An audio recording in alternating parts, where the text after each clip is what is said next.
All right, well, now we're going to take a look at your breaststroke from the underwater view. Okay. Relatively good streamline, but just try to get those feet together a little bit more on the kick.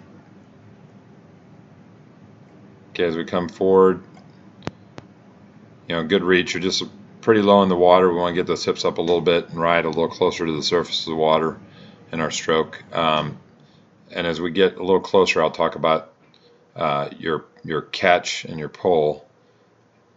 Right here, you can see hands are together, elbows in, good streamline. Again, the upper view, we talked about the head being a little aggressive.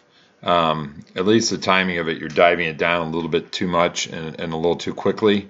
Here again, you kind of see that on this one here. I'd just like to see the head fall between the arms, and you can see the arms are here and the head is falling quite a bit below the arms. And then we just want to get the hips. If I take these two lines up, you're reaching out in that streamline, but you can see all the way down to the feet, you're kind of diagonally down in the water. So when that water comes at you as you're trying to move forward, it's going to hit various places of your body and create drag. So we want that body line. If I take these off and draw that, we want the body line from the hands, and if we don't dive the head down too much, get the hips up a little higher. We want those feet to rise so that your body's on that line. So where your hands are is where your hips and your feet are when you're going forward in your breaststroke. And then if we move forward, okay, again, keeping those feet a little bit more together. As you press out, you turn the hands out. I'd like to see them turn even a little bit more so that your pinky is definitely up and your thumb is down.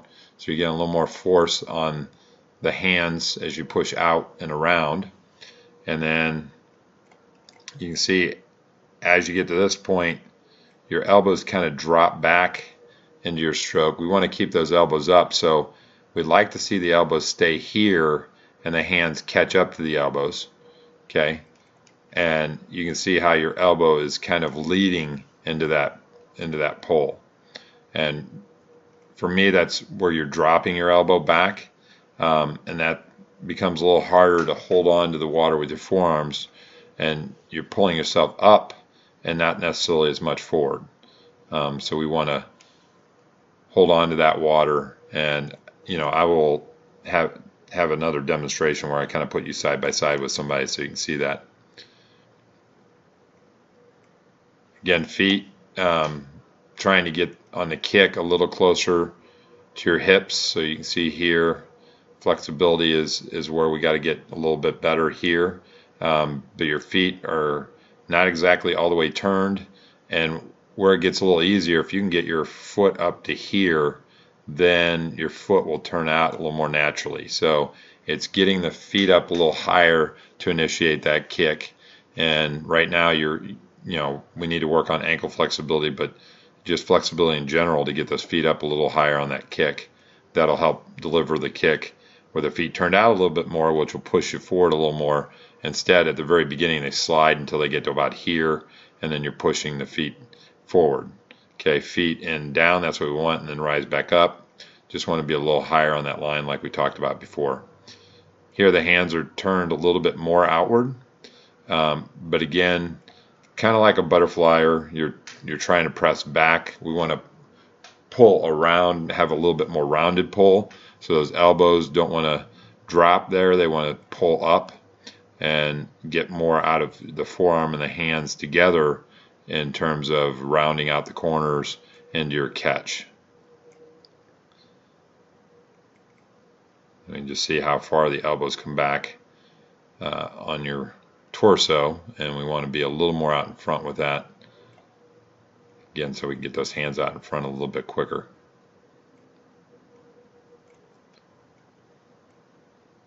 Again, just really straight with the arms. Again, at this point, what I'm looking for is from you have this going on, so it's kind of the reverse of the way we want to pull water. You're like this through your arm. We want to be a little bit higher with the top of the arm into the forearm down, so that elbow high into that hand position, so that we're kind of holding on to that water a little bit more with the forearm than kind of dropping that elbow or pulling ahead with that elbow as you're doing right there.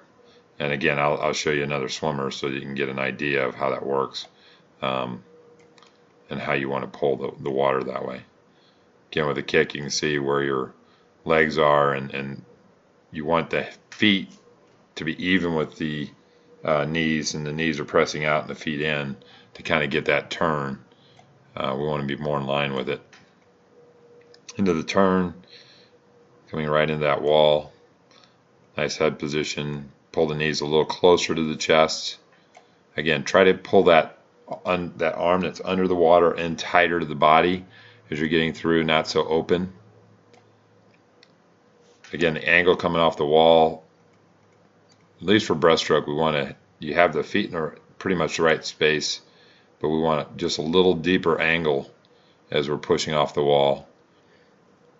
And if we go forward, you can see you're pretty shallow. We want to get a little deeper than that off that push off into the pull out. And then again, that dolphin kick happens really early. So I would want you to hold your streamline another 3 feet before you actually start that dolphin kick. So you're, barely getting off the wall, and then you already initiate the kick, within 3 feet of getting off the wall. I would rather see you get from the wall here to where your hip is before you start that first dolphin kick. Okay, and ride that push off, because you're not going to travel faster than the push off coming off the wall. So to kick there, you're just kind of slowing yourself down. So push off a little deeper, get a little further off the wall, about another 3 feet before you start and initiate that dolphin kick. I do like how steady your upper body is and how streamlined you are.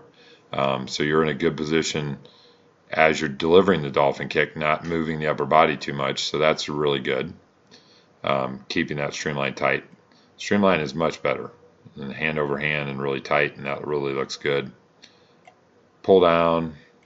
Again, when we pull down, you're coming back and you need to be a little tighter with the hands underneath the body. And as you finish, you can see how you finish to the side of your body. I want you to finish with those hands underneath the body right on your hips. So instead of finishing to the side there, I want your palms on the hips, finishing underneath that body. So you're pulling yourself a little more narrow forward and really driving through underneath the body like we want to do in terms of butterfly, and not getting so wide with it. And then as you come up with the hands, getting tighter to the body, you should be almost touching your stomach, chest as you come up, and your hands are just 2 or 3 inches away from the body. So you can get a little more streamlined there as the hands are coming through, a little tighter to the face with the hands as you're coming through on that, and then waiting a little longer with the head position, because you're not really up yet and you already have the eyes looking straight forward. And we want to make sure that we're not looking that direction, that we're keeping that head still looking downward, down here, and keeping that head in alignment until we're going to break the surface of the water. So you're just a little early trying to raise that head up into the breakout, which will slow you down. It's like a parachute coming out. Okay, so we'll look at the other views from the front, and then like I said, I'll do a comparison on another athlete to kind of give you a different look on the pull itself.